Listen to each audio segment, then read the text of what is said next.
आवारा पशुओं से बर्बाद हुई फसलों का भी मुआवजा दे सरकार उस्मान। रामपुर भाटियों लोक शक्ति ने कलेक्ट्रेट में प्रदर्शन कर सौंपा ज्ञापन।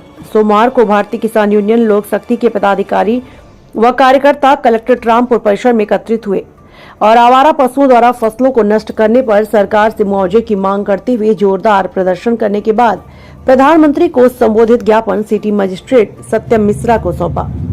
इससे पूर्व किसानों को संबोधित करते हुए राष्ट्रीय महासचिव उस्मान अली पासा ने कहा, आवारा पशु जो कि पूरी तरह से सरकारी हैं और सरकार द्वारा बहुत से पशु आश्रय स्थल भी बनाए गए, उसके बावजूद भी किसानों की फसलों का नुकसान कर रहे हैं।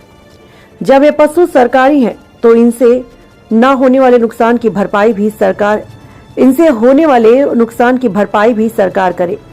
जिस तरह से अतिवर्षा, ओलावृष्टि या अन्य किसी प्राकृतिक आपदा के कारण किसान को नुकसान होता है तो उसकी भरपाई सरकार द्वारा की जाती है, उसी तरह आवारा पशुओं से होने वाले नुकसान की भरपाई भी सरकार करे। जनपद के चमरपुरा ब्लॉक चमरवा मिल्क सहनाई मंडप के पास बहुत से आवारा पशु बैठे रहते हैं। रात के समय किसानों की फसल चढ़कर जाते हैं। इस संबंध में कई बार अवगत कराया लेकिन कोई कार्यवाही नहीं हुई। उन्होंने चेतावनी दी, यदि जल्दी सरकार द्वारा कोई ठोस निर्णय नहीं लिया तो भारतीय किसान यूनियन लोक शक्ति चुप नहीं बैठेगी, पूरे देश में अभियान चलाएगी। उन्होंने कहा, धान का न्यूनतम समर्थन मूल्य 2040 रुपए प्रति क्विंटल है, जो कि किसान की लागत से बहुत कम है। धान का न्यूनतम समर्थन मूल्य 6000 रुपए प्रति क्विंटल किया जाए। आइए दिखाते हैं खबर विस्तार से। शफीक अलवी की रिपोर्ट।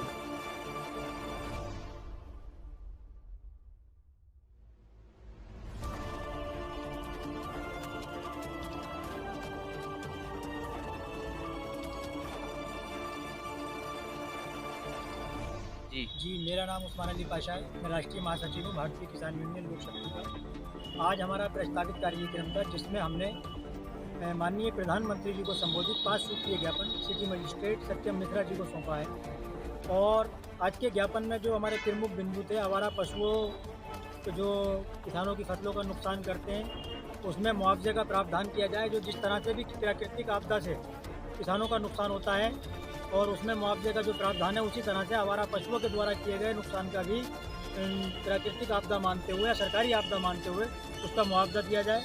ट्रैक्टर पर 10 सवारी बैठे पर होने पर 10,000 रुपये का चालान की व्यवस्था सरकार द्वारा एक कानून बनाया गया है, जो कि किसान हित में एक तरह से घातक कदम है, क्योंकि किसान के पास सिर्फ एकमात्र साधन जो उसका वाहन है वो ट्रैक्टर है। उस ट्रैक्टर को बहुत से कामों में लेता है। अगर रात में कोई मैयत हो गई, कोई शादी का कोई प्रोग्राम है, तो परिवार के साथ साथ आस पड़ोस के लोग भी ट्रैक्टर ट्रॉली में बैठकर चले जाते हैं और उनसे हादसे भी ना के बराबर होते हैं। हादसे होने का जो सबसे प्रमुख कारण है ओवरलोड वाहन, हाई स्पीड और शराब पीकर वाहन चलाना, इसकी वजह से हादसे होते हैं। लेकिन सरकार जो मान रही है कि ट्रैक्टर ट्रॉली से अगर एक हादसा हो गया तो इसका मतलब ये तो नहीं है कि ये निरंतर हादसे इसी तरह से होते हैं। तो ट्रैक्टर ट्रॉली पर जो प्रतिबंध लगाया गया उस कानून को वापस लिया जाए। धान का न्यूनतम समर्थन मूल्य 2040 रुपये प्रति क्विंटल घोषित किया गया 2022-23 के लिए, जो कि किसान की लागत का नाम मात्र है।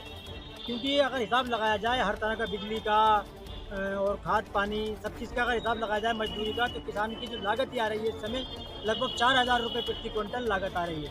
और ऐसे में सरकार द्वारा किसान से केवल 2040 रुपये प्रति क्विंटल में धान का खरीद करना, ये किसान हित में एक धोखा है, जिसको किसी कीमत बर्दाश्त नहीं किया जाएगा। कम से कम 6000 रुपये प्रति क्विंटल किसान के धान का मूल्य घोषित होना चाहिए।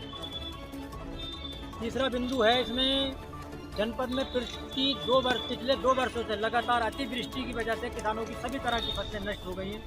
इसमें खरीफ की फसलें भी नष्ट हुई हैं और रबी की फसलें भी नष्ट हुई हैं। खरीफ की फसलें तो हर बार नष्ट हो रही है पूरी तरह से, लेकिन हर बार प्रशासन द्वारा एक कार्य किया जाता है कि लेखपालों द्वारा इसका सर्वे कराया जाएगा, नुकसान का आकलन कराया जाएगा, जो नुकसान होगा उसका मुआवजा सरकार द्वारा किसानों को दिया जाएगा, जो कि नाम मात्र को मुआवजा दिया जाता है। उससे किसान की फसल का तो छोड़िए, जो किसान अगली फसल बो सके इतना भी मुआवजा उसको नहीं मिल पाता और चंद लोगों को ही उसका मुआवजा मिल पाता है। ऐसे में सरकार को ये चाहिए किसी भी किसान की कोई सर्वे उर्वे कराने की ज़रूरत नहीं है, बल्कि उसके 50,000 रुपये प्रति एकड़ मुआवजा दिया जाए और उसका जो पिछला बिजली बिल बकाया